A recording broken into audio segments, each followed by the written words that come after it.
कड़ाके की ठंड थी, ऐसी ठंड जो शरीर से पहले इंसान का हौसला जमाती है। देवपुर टोला उस सुबह बिल्कुल खामोश था। कच्चे घर अपनी जगह जमे खड़े थे, जैसे रात भर ठंड से लड़कर थक गए हों। हवा जब चलती तो दीवारों से टकराकर घरों के अंदर तक घुस जाती। दरवाजे हल्के से कांपते और झोंपड़ियों के कोने सिहर उठते। उसी गांव की एक झोंपड़ी में घनश्याम अपनी पत्नी सरिता के साथ रहता था। घर छोटा था, लेकिन परेशानियां बड़ी। अंदर न ठीक से उजाला था, न सुकून, बस जमीन से उठती ठंड और छत से टपकती चिंता। घनश्याम नींद से नहीं, ठंड के झटके से जागा। जैसे ही उसने जमीन पर पैर रखा, चेहरा सिकुड़ गया। हर साल सर्दी आती है, पर इस बार तो जैसे जान पर बन आई है। वह बाहर निकला, लोटे से पानी डाला। हाथ धोते ही सांस रुक सी गई। ये हवा नहीं है, सीधा सीने में घुस रही है। उसने आसमान की ओर देखा। धुंध इतनी थी कि सुबह और रात में फर्क करना मुश्किल था। आज अगर काम पर नहीं गया तो शाम को घर में सन्नाटा होगा, और सन्नाटा भूख से भी ज्यादा डरावना होता है। वह अंदर लौटा। सरिता अभी लेटी थी। कुछ पल उसे देखता रहा। चेहरे पर थकान थी, लेकिन नींद में भी चिंता साफ झलक रही थी। सब कुछ सह लेती है, कभी शिकायत नहीं करती। फिर आवाज थोड़ी ऊंची की, सरिता, उठ गई क्या? जरा इधर आना। घनश्याम की आवाज सुनते ही सरिता की नींद खुल गई। वह धीरे धीरे उठी। झोंपड़ी के अंदर की ठंड नींद से पहले ही उसे होश में ले आई थी। सरिता ने चूल्हे की बुझी राख को देखा, फिर घनश्याम की तरफ। इतनी सुबह क्यों उठ गए? अभी तो ठीक से उजाला भी नहीं हुआ। आज हवा कुछ अलग है। ऐसी ठंड में देर तक बिस्तर में रहना भी मुश्किल हो जाता है। पूरी रात करवट बदलते रहे, नींद आई ही नहीं, है ना? नींद तब आती है जब दिमाग खाली हो। मेरा दिमाग तो हमेशा अगले दिन की चिंता में फंसा रहता है। आप हर दिन काम पर जाते हैं, मेहनत करते हैं, इतना सोचने की जरूरत क्या है? इस ठंड में तुम्हें यहाँ छोड़कर जाना मुझे अच्छा नहीं लगता। अगर मैं बाहर जाऊं और तुम यहाँ कांपती रहो तो काम भी बोझ लगने लगता है। आप ऐसे मत बोलिए। अगर आप काम पर नहीं गए तो हालात और भी। कभी कभी लगता है मैं सिर्फ मेहनत कर रहा हूँ, नतीजा कहीं अटका हुआ है। नतीजा देर से आता है, पर आता जरूर है। हम अकेले थोड़ी ही लड़ रहे हैं। तुम्हें डर नहीं लगता? डर लगता है, पर डर के सहारे जिया नहीं जाता। आप बाहर जाओ, काम पूरा करो और शाम होते ही लौट आओ। अगर कुछ हो गया तो हम फिर से खड़े होंगे। हम गिरने वालों में से नहीं है। घनश्याम ने गहरी सांस ली। घनश्याम ने दरवाजे की कड़ी खटखटाई नहीं, बस धीरे से धक्का दिया। झोंपड़ी का दरवाजा खुलते ही ठंडी हवा सीधी चेहरे से टकराई। घनश्याम एक पल के लिए वहीं रुक गया। घनश्याम खुद से, लगता है आज पूरा गांव मेरे सामने खड़ा है। वह बाहर निकला। गली सुनसान थी। कच्ची सड़क पर पड़ी मिट्टी जम सी गई थी। हर कदम भारी लग रहा था। घनश्याम ने सिर झुकाया और तेज चलने लगा। कुछ ही दूर गया था कि सामने से लालू आता दिखाई दिया। पुराना जानकार, उम्र में छोटा, लेकिन चेहरे पर समय से पहले आई थकान। लालू ने कहा, अरे घनश्याम भैया, इतनी सुबह? सुबह नहीं कह सकते इसे, बस एक और जंग शुरू हो रही है। आज तो ठंड जान निकाल रही है। काम पे जा रहे हो? हाँ, रुकूं तो पेट पूछेगा, चलूं तो ठंड। सही कहा। ये गांव सवाल नहीं पूछता, सीधा जवाब मांगता है। घर में सब ठीक? जैसा तुम्हारे यहाँ चल रहा है। दोनों कुछ पल चुप रहे। हवा तेज हो गई। लालू ने कहा, भैया संभल कर जाना, आज रास्ता भी ठंडा है। रास्ता तो हर दिन ठंडा ही है, बस चलते रहना पड़ता है। लालू ने रास्ता छोड़ा। घनश्याम फिर आगे बढ़ गया। हर कदम के साथ घर पीछे छूटता गया और जिम्मेदारी आगे बढ़ती गई। उसके कानों में सरिता की आवाज गूंज रही थी। घनश्याम मन में सोचता है, शाम तक लौट आऊं, बस यही दुआ है। घनश्याम खेत की तरफ नहीं मुड़ा।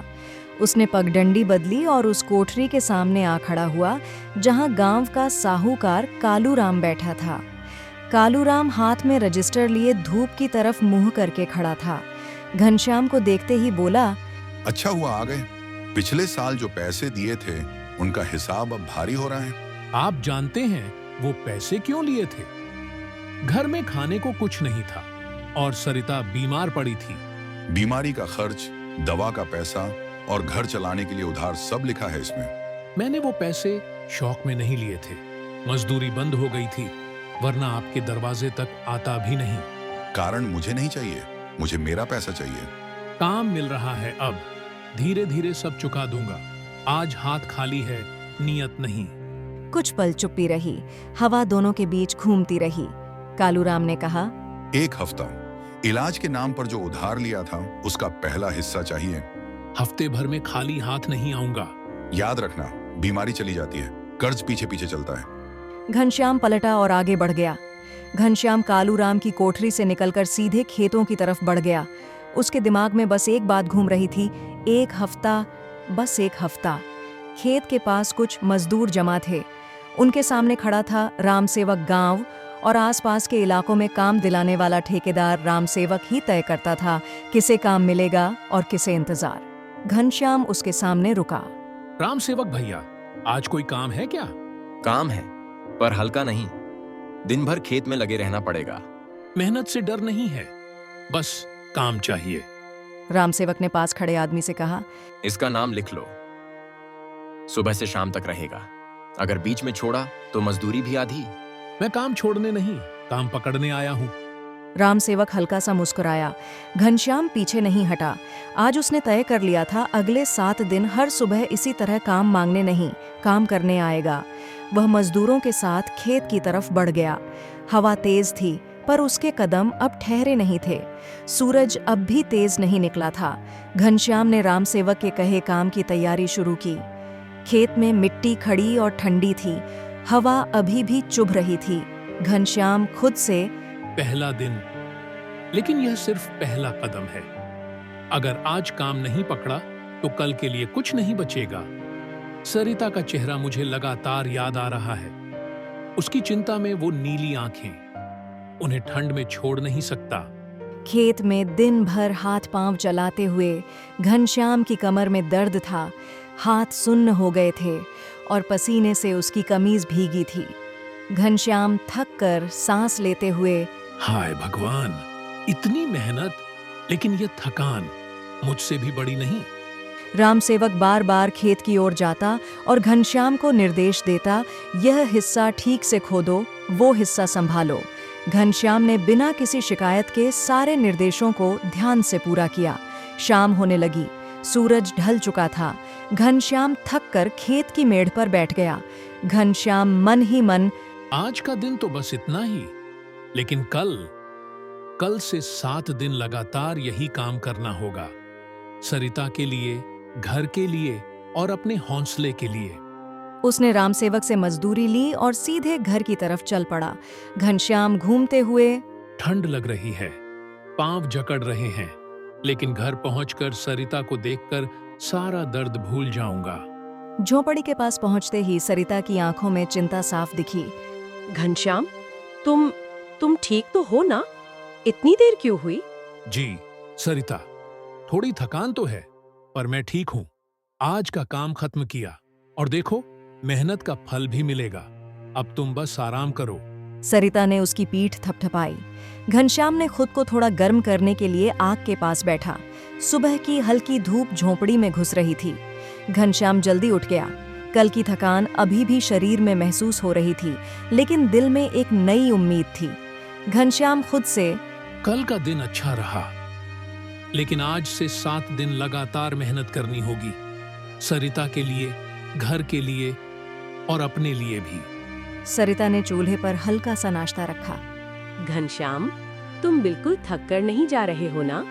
पिछले दिन तो तुम्हारा चेहरा इतना थका हुआ दिख रहा था। आज थोड़ा आराम भी कर लेना। आज आराम नहीं सरिता, आज मैं कोशिश करूंगा कि जितना हो सके इतना काम कर लूं, और हाँ, तुम्हारे लिए भी कुछ ला पाऊं।